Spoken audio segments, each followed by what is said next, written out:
ఇప్పుడే జీ5 app download చేయండి. చూడండి మీ ఫేవరెట్ టీవీ షోస్ ఎప్పుడైనా ఎక్కడైనా. వదిన్ని నువ్వు కూడా అడగలేదా? ఏమని అడగను? ఇంటి పనులు గాని ఆఫీస్ పనులు గాని అన్నిటినీ 2 గంటల్లో చక్కబెట్టేసింది నాయని. అంత పర్ఫెక్ట్గా ఉన్నప్పుడు మళ్ళీ గుచ్చి గుచ్చి అడగడం ఎందుకు? ఇది పాయింటే.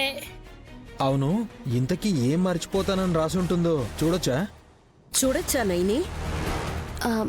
ఎందుకత్తయ్యా? నిన్ను ఆట పట్టిద్దామనుకుంటున్నారమ్మా. ఏడిపించాలి అని అనుకునే వాళ్ళు నవ్వుల పాలవుతారు అని తెలుసుకుంటే బాగుంటుంది. పోనీ ఆ చీటీలో ఏం రాసిందో తరణి చదవమనండి. సుమనా, నేను ఇలా రాసుకోవడం వల్ల నీకేమైనా ఇబ్బందా? అబ్బే, నాకెందుకుంటుంది ఇబ్బంది? నువ్వేం నా గురించి రాయటం లేదు కదా. అమ్మ ఏం రాసిందో చూడండి. ఇది వాళ్ళకి అనవసరం విశాలాక్షి. మీరు అలా అనే కొద్దీ అదేంటో చూడాలన్న ఆసక్తి పెరిగిపోతుంది వదినా. చూపించమ్మా, పోనీ నేను చదవనా? బేషుగ్గా ఇవ్వమ్మా. దీనికి మాకు మాట పడతావు ఎందుకమ్మా? ఇటివ్వు. మావయ్య నాకొకటివ్వు.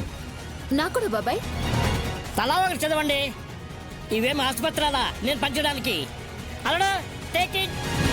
ఇదిగమ్మా సుమ్మమ్మా. అక్కాయ్, అల్లుడు నువ్వు కూడా తీసుకో. అల్లుడు నువ్వు తీసుకో.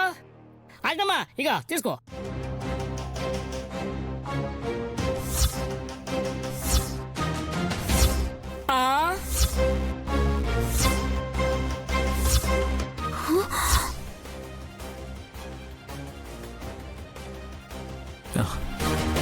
నైని, ఏంటిది ఇలా రాసావు? అందుకే చూడొద్దన్నాను బాబుగారు. గానవికి జలుబు మందు వేయాలి 4ంటికి.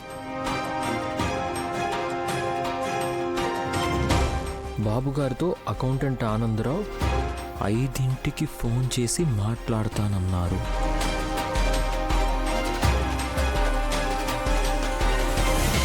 నా పేరు నైని.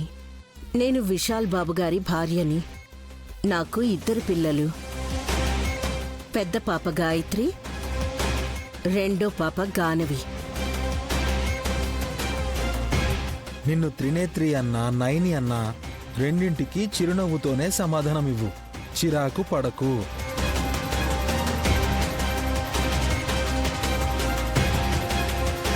పని మనిషి కూతురు స్కూల్ ఫీజు కోసం అడిగిన 30,000 రేపు పొద్దున్నే ఇచ్చేయి.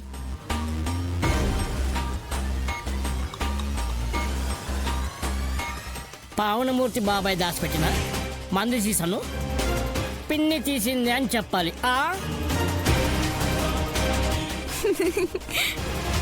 ఓ బాటిల్ దూరకు దొరికిందా? నీ చేతిలో ఉన్న చీటీ ఏంటో చూడు నాన్న.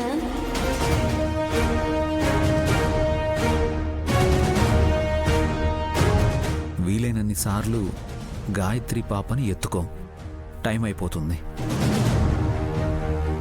జీ5 యాప్ డౌన్లోడ్ చేసి అన్ని ఎపిసోడ్స్ పూర్తి ఉచితంగా చూడండి.